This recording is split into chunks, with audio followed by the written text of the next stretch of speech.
Hey everybody, Stippling Vaughn, and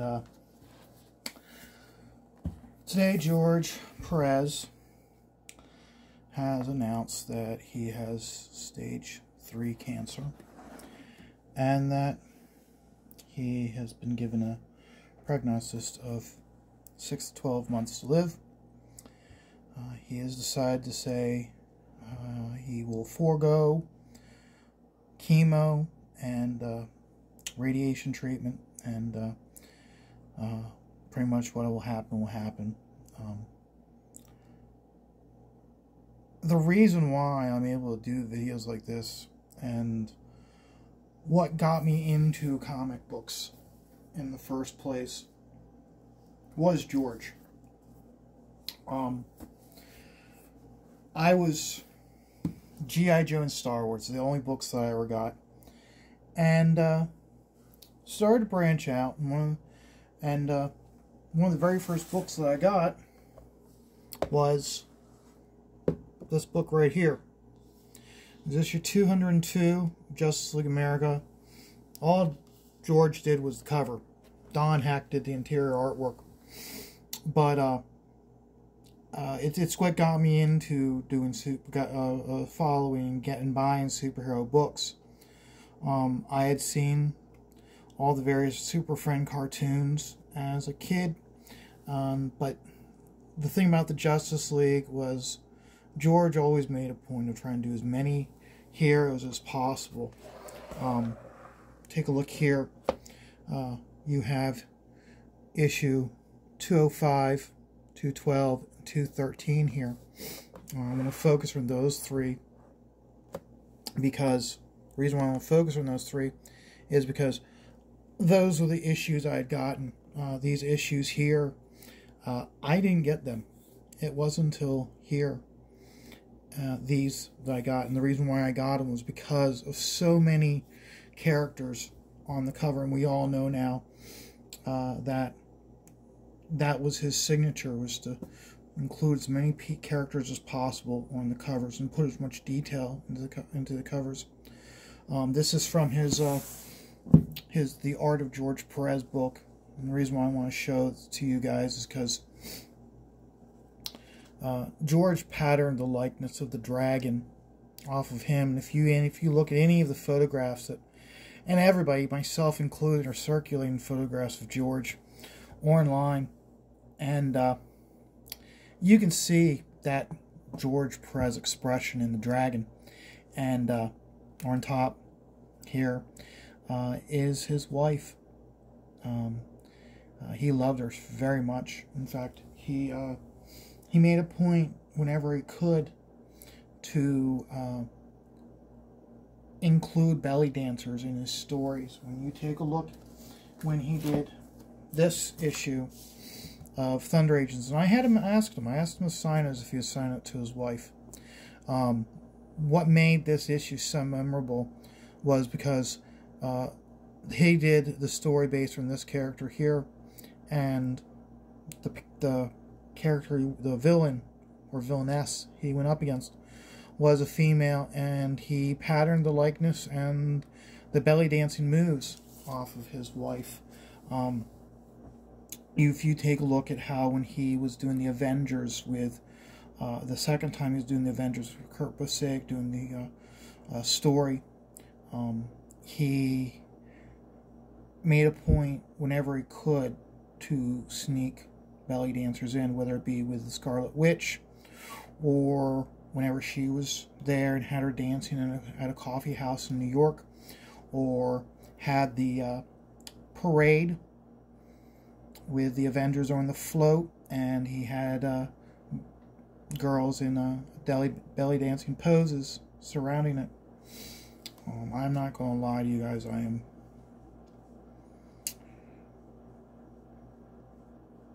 George was the very first comic book artist where I made a point to find out what was the name of this artist because I liked the artwork so much.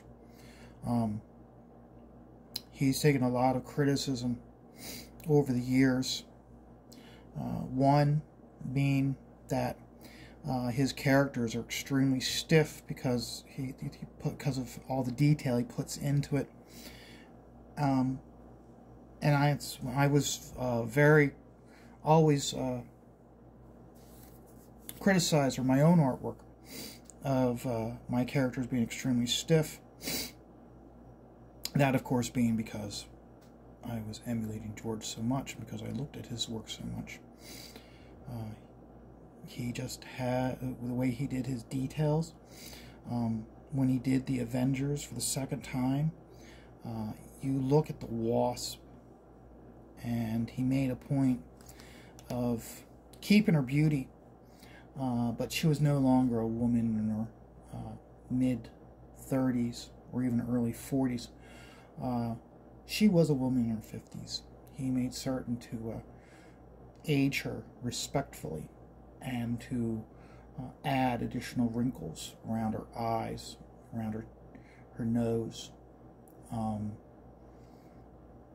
And after he left the book, no one else was doing that, because no one else could do Janet Van Dyne, the Wasp, draw her so beautifully, but yet make her look like a woman in her 50s. Not many artists have the capability of doing that, which George was able to. I'm not going to show everything today. I will be doing a couple more videos over the course of the upcoming week or two, but this is the one I wanted to focus on. When I met him, very first time I met him was in 2000, I think it was probably like 2008, 2009. But then the next time I saw him, I had this book, and it was in 2012. So it would have been 2010 when I met him first. Then 2012, I met him again, and he did a sketch inside the book, and I asked him to do Cheshire.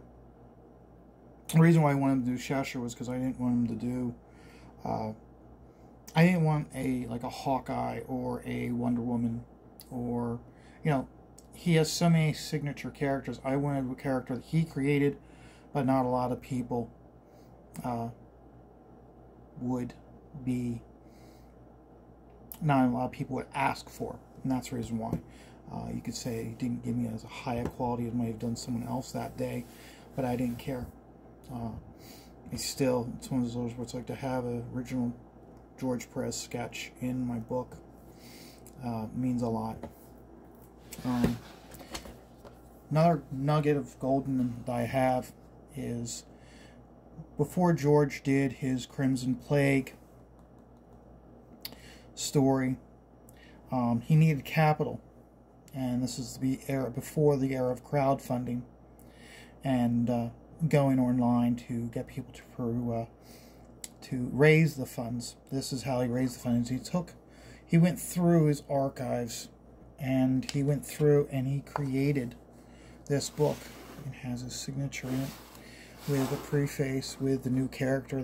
The book hadn't been created yet, but he designed the character, and it basically says, hey, I need money to do this. So he had this book with a lot of his early stuff when he was doing fanzines.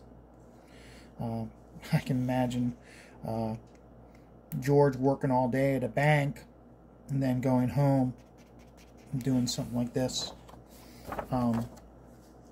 But this is a lot of his early stuff, along with other obscure stuff. This is one of the he did a plate series for DC, and this was one of the plates that he did that I was one of my favorites, but a lot of people didn't show much recognition to.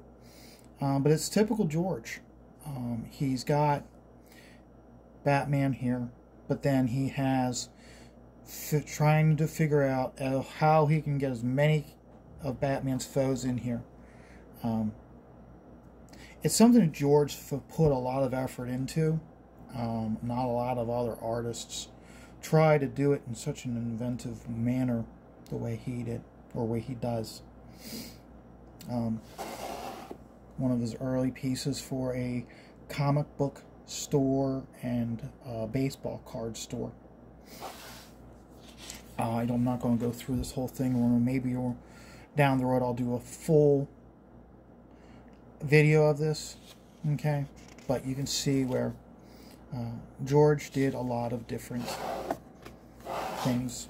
One I do want to show you guys, I thought was neat about this book, was he had one image in here that he didn't have the original image anymore, but he wanted it in this book. So he had to do he had to shoot the image. He had the t-shirt. He didn't have the original. So he actually shot this from the t-shirt he had. So, and I look at it where it's like, in this image, you can't make out a whole lot of detail. So if you're not able to see it through the screen, you're not missing anything. But you can still see, composition-wise, just the line work and everything. You can see that it is George's style.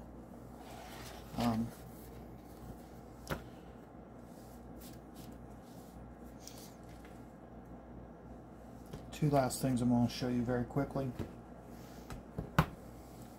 This was another storyteller book he did.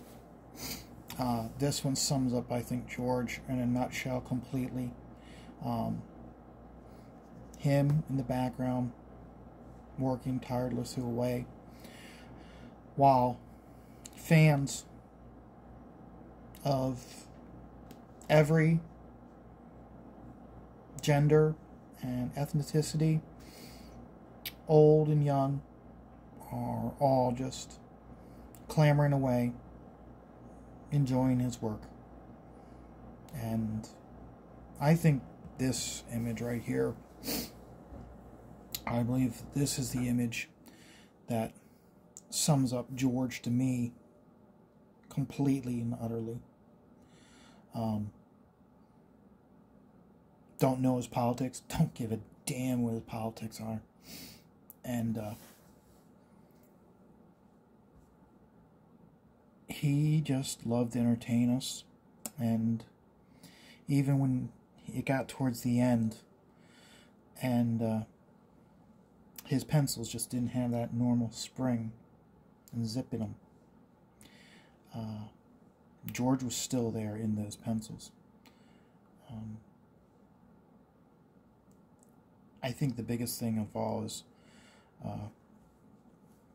there's one artist that talks about professionally every single one of us having a shelf life. And I'll tell you right now, as far as I'm concerned, George's shelf life was his health.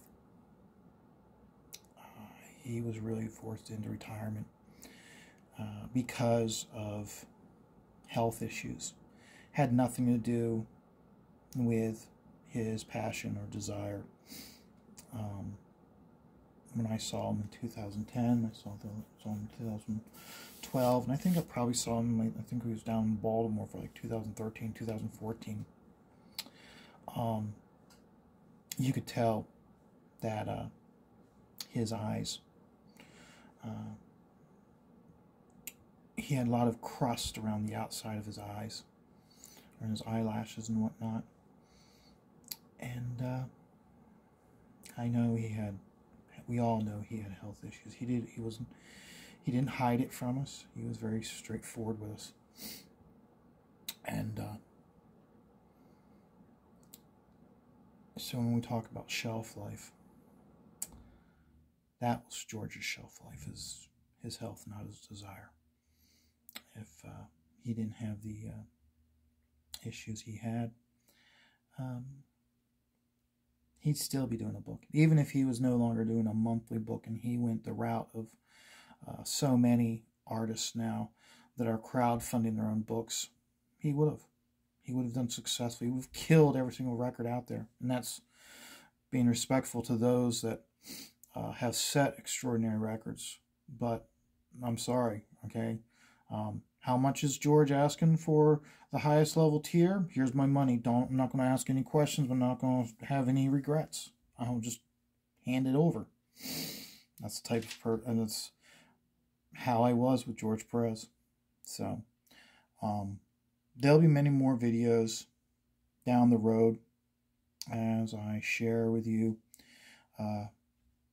my collection of George Perez books and signed stuff and just certain issues that he worked on that I really liked. So, but until then, just keep taking life one day at a time, okay, guys?